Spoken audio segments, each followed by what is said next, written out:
Hi, to lock and unlock SIM card on your Vivo V40, as a first step, we will need to go in the settings, and here we need to search for the security tab.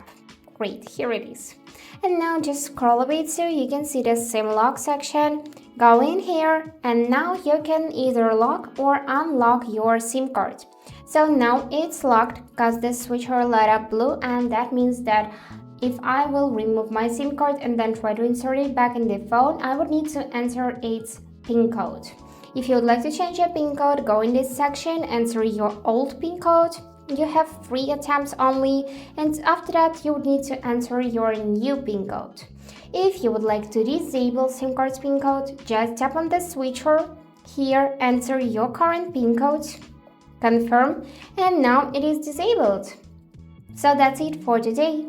Hope this video was helpful and thank you for watching.